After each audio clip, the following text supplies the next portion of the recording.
welcome back to another brand new episode of Throwback Thursday. Today we're going back to 1994 and we're going to open a box we've never before opened. I don't know how this box has been unopened here on the channel. We have a channel for 6 years and never did 94 FLEER. Well, we're going to do it right now. 1994 FLEER. This was around during the height of my personal collecting saga, I guess. I was 13 years old, buying tons of cards back in 93 and 94. Also 94, the year of the strike. We'll go through these. I also have a preview of Jack Holland's new packs that he sent in. He wants us to auction, he sent 13 of these. He wants us to auction them off. We'll open one box up and show you what's there. He also sent a giant box of auction items for tonight. I will show you what's in there as well, and I hope you can join us for the auctions tonight. He sent so much stuff that it's probably going to be a two-part auction. We usually do the auctions on Thursday nights and Sunday nights. We'll get started tonight, and then we'll probably finish this one up on Sunday. There's a whole bunch of great stuff. Jack Holland, if you know that name, you know that he's got a great collection and put together some absolutely amazing mystery packs a couple weeks ago. All right, so 1994 FLEER. I picked this box up at a flea market, I think a couple years ago, actually, and it's been sitting on the shelf, unopened, untouched until now. Wouldn't that be awful if I opened this up and all the cards are already opened? Phew, they're good to go. So the pack wrappers are absolutely atrocious looking, very ugly with the green and yellow. Ugly, ugly wrappers, but we'll take a look at the cards. There's lots of inserts in 94 FLEER. I think there's 12 different insert sets, and there's a dead bug in there. Little bonus in the box, but 12 different insert sets, and you can see that Tim Salmon was all the rage. He had a Rookie of the Year limited edition set that you could send in for. It says, look for one special limited edition insert card in every 94 FLEER baseball pack. Limited edition inserts will appear in a range of odds from 1 in 2 to 1 in 200. I think the 1 in 200 is the Rookie Redemption card. Something like that. Let's just hope these aren't bricked up. That's going to be the key. And they are perfect. Very, very nice. So there's your design. You got David Wells at the forefront, and man, 94 FLEER, white borders. We'll show you the back in a second. There's Charlie Hayes. Not a whole lot of just busyness going on in the cards. Very simple design. You get a little logo on the corner. The name really tough to read. So if you really hated 2021 Topps because the names were size 4 font, you would have really hated 94 FLEER. There's a Steve Dunn. You get one insert card in every pack, which was cool. I mean, they had me hooked by that. I thought that was pretty cool. I didn't always buy these packs because they were, what were they, 139, 139 or 140 a pack, $1.40 a pack. And I think there was definitely some cheaper options out there. Topps was a bit cheaper. I forget what Topps was in 94. It may have been 79 cents a pack or something like that. There's Tom Prince. By the way, the backs of the cards, pretty decent. They give you their entire major league record, which is always appreciated, at least for me. I used to hate when, like Don Ross on Upper Deck would give you 5 years and you wouldn't get much else. Got an all-star card there of Alan Trammell and Lou Whitaker. I think that Lou Whitaker should probably be in the Hall of Fame. And here's our insert card. It's Pat Henkin. Now, these cards are pretty cool, the 1994 all-star cards. I got a Cal Ripken like that, an autographed Cal Ripken. I gave it away a couple weeks ago in our Team Breaks, Team Break Tuesday. Kind of become a thing where we give something away each week. This past week we gave away a Shohei Ohtani rookie card and a PSA 10. Anthony got that one, Anthony B. All right, so if you're looking for rookie cards, by the way, Billy Ashley was a big name back then, never really materialized into much. There's Jeff Bagwell. We got Kirby Puckett there with Chuck Knobloch. And here's our insert card. It is going to be Don Mattingly Team Leaders cards. That's kind of cool. 12 different insert cards. Got another, I'd say Jeff Blauser coming up, one of my least favorite players on the insert. We got Manny Ramirez back before he got all jacked up. Manny Ramirez, probably still trying to play baseball somewhere. He's getting, what is he, like 50 years old now? He was trying to make a comeback over in the Australian Baseball League, but I don't think it happened for him. I think he may have got COVID or something, and that ruined it for him. There's Mike Mussina, Hall of Famer. Nice card right there. Moose, and we've got indeed Jeff Blauser, one of my least favorite players growing up. Why did I hate him so much?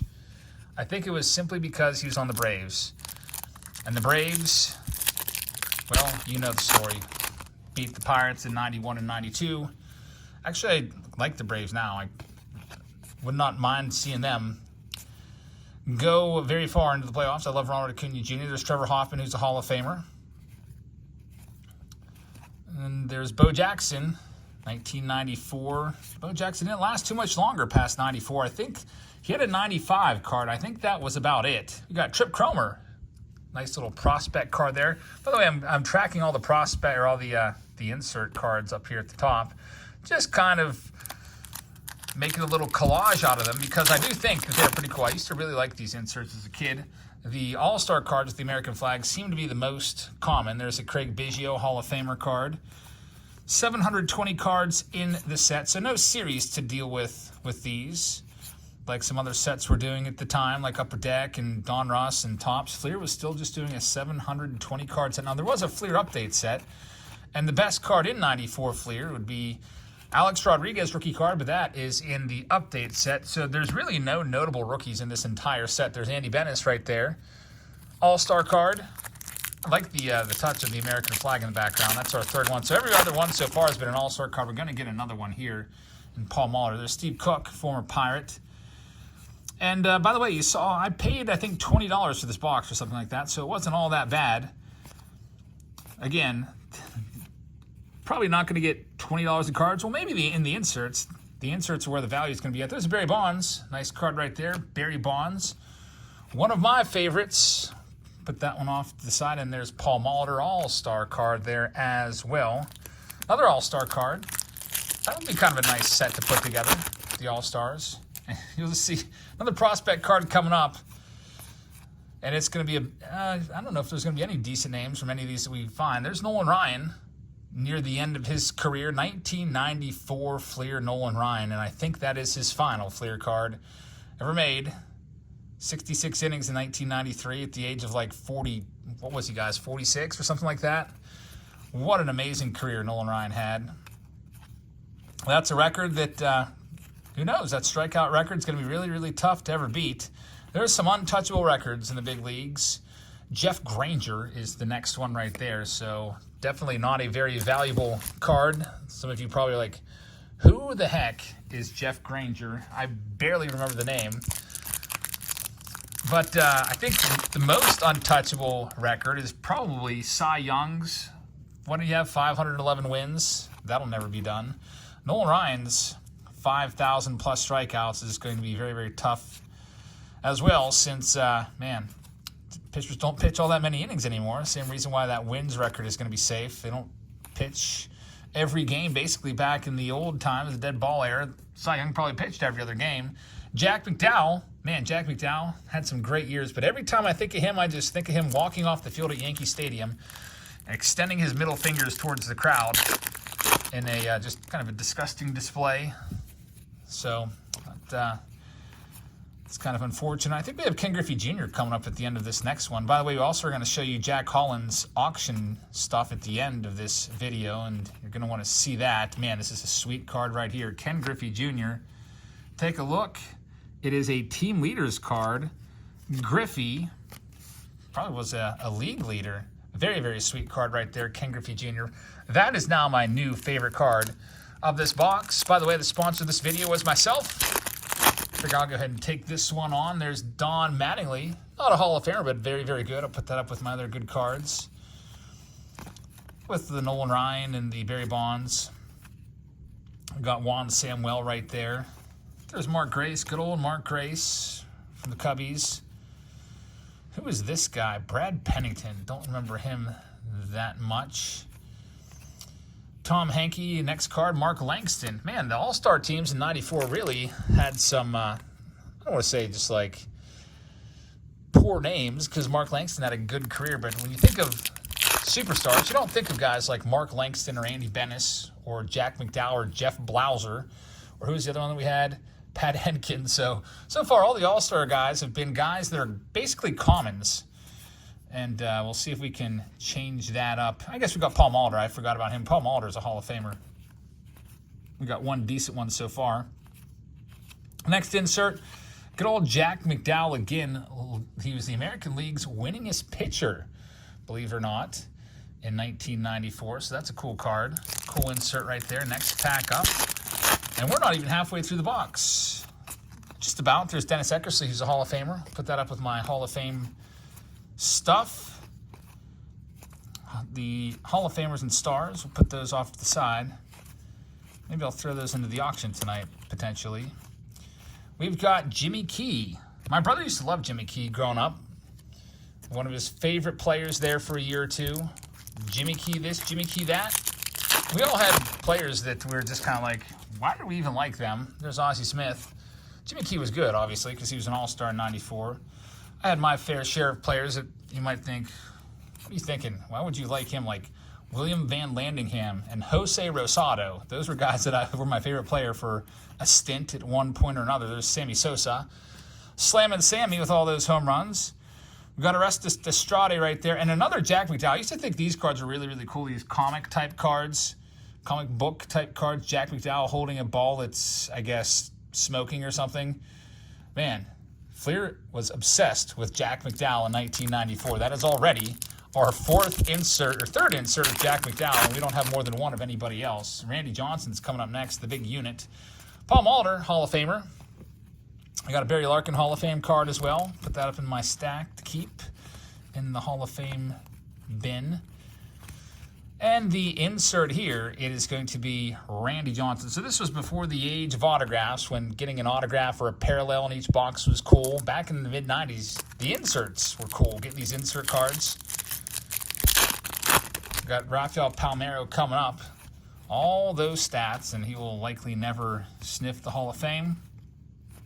He's a steroid guy. There's Andre Dawson, Hall of Famer. Bernardo Brito. For a second there, I thought that was Kirby Puckett. And what else do we got? We have Rafael Palmeiro as our insert card. American League runs scored leaders right there. Rafael Palmeiro.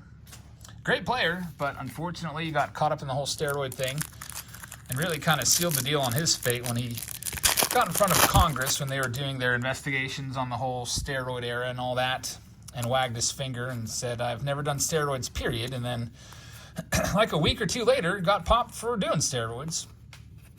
That was a bad, bad look. And he blamed it on, there's Tony Gwynn, Brett Butler, cool card right there. Blamed it on Miguel Tejada for giving him some, like a B12 vitamin or something.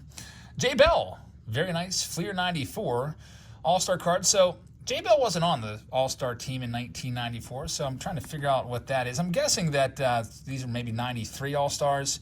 The Pirates had one lone representative in the 94 All-Star game, as I remember, and that was Carlos Garcia. But Jay Bell was a great player, for sure. Had some nice seasons, including one year where he popped like 38 or 39 home runs out of the blue and out in Arizona. Was never a power hitter before that. One blip on the radar. There's Tim Wakefield. Used to love that card, throwing the knuckleball. Tim Wakefield's the reason why I throw a knuckleball today. I learned it because watching him in Pittsburgh. Marty Cordova had definitely a couple nice seasons at the beginning of his career. Kevin Apier, who's got the worst delivery face of all time. It's kind of a repeat pack from that last one, actually. There's Tony Gwynn again. Let's see if we can get his delivery face. Oh, yeah, you can see it. Literally the worst face. He makes it on all his cards. It's just he gets like a triple chin. His cheeks puff out like a big old puffer fish. And he always makes that face. It's just the worst face, and it's on pretty much every single one of his cards. Kevin Apier, you'll notice it next time you go through some early 90s cards. It is unmistakable and awful. One of the worst faces out there for throwing a pitch. I think the last 10, 15 years, Jeff Karstens would have had that on lockdown, but Jeff Karstens now out of baseball, former Pirates pitcher, also pitched for the Yankees for a little bit. Another Jay Bell, and we've got a Kirby Puckett. Nice card there. Of course, they do Puckett dirty and have him swing and missing at a pitch, just waving weakly and outside, maybe, I don't know, off-speed pitch. Going right by him there, Kirby Puckett. Swing and a miss, but a nice card nonetheless. Tyrone Hill's our next rookie. And there was 35 of those. We haven't found anybody really at all of note. There's Jeff Kent. Probably, hey, Jeff Kent might be a Hall of Famer someday. I'm going to put that in my potential good pile. What the heck is Scott Heyman making that face for? That's an interesting face. Maybe mid-yell Rob Dibble. We've got Juan Bell, doing a little skip. Definitely a nice card. It's 94 FLEER. And there's Tyrone Hill. I didn't bother to look what these go for on eBay. I would assume they're probably about $20, $30 a box as well. Just because you can't really find any rookies in here at all. A little ink blotch at the bottom of that Alan Mills card. We got Alfredo Griffin right there. Tino Martinez, Cecil Fielder. And here comes the insert. It is going to be John Aller. And I'll tell you what, I enjoy the inserts. I'm having fun looking at them. Each pack gives me something to look forward to at the end. Oh, here comes Mike Piazza. Let's see what we've got. There's Dave Clark. And any Hall of Famers in here? Roger Clemens, 7 Cy Young Awards. Ken Herbeck talking on the phone to somebody. There's Mike Piazza along with Eric Karros. Very kind of cool card. Dodgers always had all those good rookies in the early 90s, winning Rookie of the Year all the time. That's a cool Mike Piazza card. Look at that. Hollywood in the background. A very, very nice card. I love those comic cards. I don't think I ever had that one as a kid. I think I may have had the Jack McDowell. I think I had McDowell. I had Greg Maddux. I remember that one. But I don't think I ever had that Piazza. That's a cool one. All right, next one up. Maybe we'll get one more of those comic cards. I don't know what the official name is, but I'll just call them comic book cards because that's what they remind me of. Here comes this next insert. It's going to be an All-Star Mike Mussina. 1994, the Pirates were lucky enough to host the All-Star game. I didn't get to go to it, but I did get to go to the Home Run Derby, which was really, really cool. Sat in the upper deck in foul territory. There's Lee Smith, who's a Hall of Famer, just barely foul, or maybe about a section or two to the left of the foul pole in left field. And the big hurt, Frank Thomas, hit one up there. It was amazing. Could not believe that he was able to hit it that far. Harold Baines, who's a Hall of Famer, put that in the stack. Eric Plunk. And last but not least, team leaders card of Juan Gonzalez. Cool looking card right there, Juan Gon. Big time star in the early 90s. Used to hit a lot of home runs. Also has a very noteworthy card. Everybody was after his rookie card in 1990, Don Russ, because it was an error card that was corrected. The reverse negative where he's batting left-handed. That's a cool one. There's Kirby Puckett. So give him a better picture right there. If they would have had him swinging and missing again, I would have thought maybe somebody had it out for him at FLEER. But a good picture. Jeff Montgomery, former closer for the Kansas City Royals, is our next hit. All right, next, Omar Dahl is the leadoff card. There's Doug Drabeck, great pitcher for the Pirates. Never really got it all together in Houston. Ricky Jordan. Now we're starting to stick a little bit, just a tad. There's Jim Gott, one of my least favorite cards of all time. Jim Gott, 92 Pinnacle, where he's doing karate. And there's the Tim Salmon insert. He got a whole set of himself.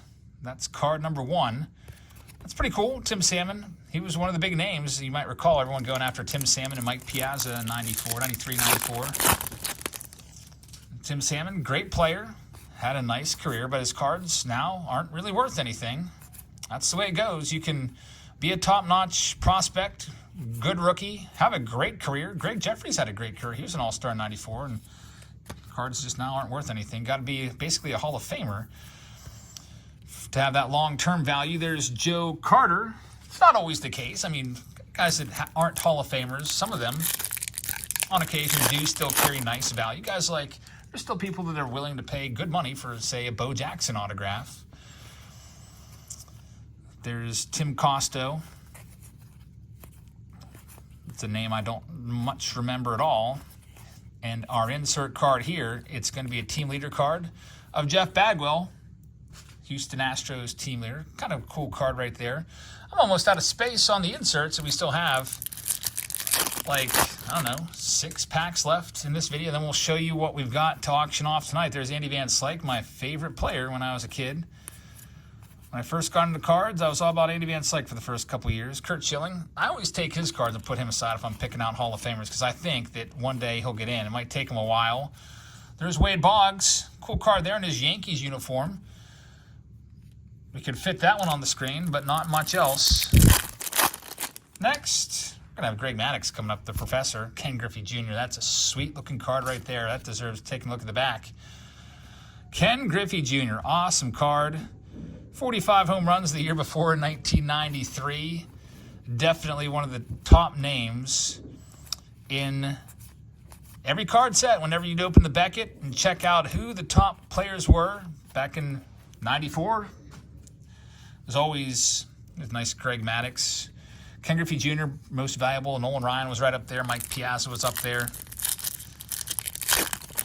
All right, next we've got Albert Bell. That'll be a cool one. There's Gary Sheffield. I think he might get into the Hall of Fame someday.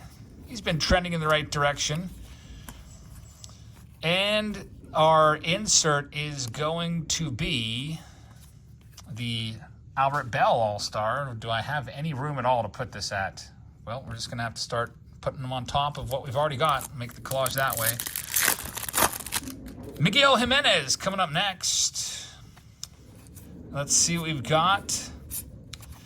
Lloyd McClendon right there, who once hit a whole bunch of home runs in the Little League World Series. Was it 5 in a game or something like that? Also, he's more known now for stealing first base and marching off with it as a manager for the Pirates.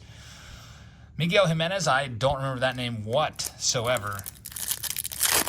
Not even in the least. That's a weird picture of Marcus Armos. Armas? I've never even heard of that name.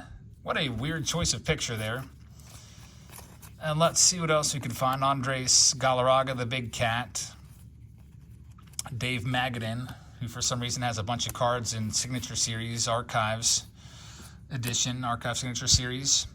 You get like one Dave Magadan per case. Carlos Baerga is the next one. That was a name that a lot of us mispronounced when he first broke onto the scene. Carlos Baerga. Nobody said his name right in our neighborhood. Then eventually, we got it right. I don't remember how. Maybe we saw a game with him in it. Terry Mulholland, Edgar Martinez. There's John Kruk. And we're down to our last pack coming up. We have a Gary Sheffield insert card. Here it is, last pack. Thank you very much for watching, everybody. I hope you guys enjoyed this edition of Throwback Thursday. We'll be back again tomorrow. I'm not sure if I'm going to do a card show video or if I'm going to do a face-off Friday, so stay tuned. Maybe both. We shall see. But live stream tonight, live auction, I'll show you what we've got. Just a little smidge of what we've got. Jackson in 4 big flat rate boxes. Roberto Alomar is the final card. So 94 FLEER, fun for the inserts. Take a look at that collage. That's a nice collage back there. We'll round all of these up. And who knows, maybe I'll put all these together. I already have 94 FLEER in my collection. Maybe I'll just auction everything off. Maybe just all the hits, all the inserts in its own lot. But anyway, Jack sent these in. And he's got 13 of these boxes. And from what I understand, he wants me to just auction them off in lots like this. He said each box has 55 to 60 cards and just go through them and auction them.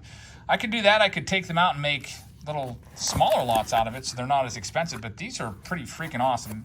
I have not looked through this one yet. I took one and I opened it up and took a peek. This is a different one, but you will see, like for example in this lot, and by the way, how many autographs does Jack have? He sent 720 autographs to us a couple weeks ago that we auctioned off, and here's a bunch more. Domingo Leyba, Luis Garcia, auto out of 49, Dalton Varsho, rookie auto, Luis Patino, rookie auto, Tyson Miller, rookie auto, Daniel Ponce de Leon, Lewis Thorpe, Yanni Hernandez, rookie auto. There's a Heston Kjerstad, rookie auto, Francisco Mejia. Then I believe that these are going to be all inserts and parallels. We'll go through these more in depth. So you can see those are all numbers. Shane McClanahan, rookie, gold.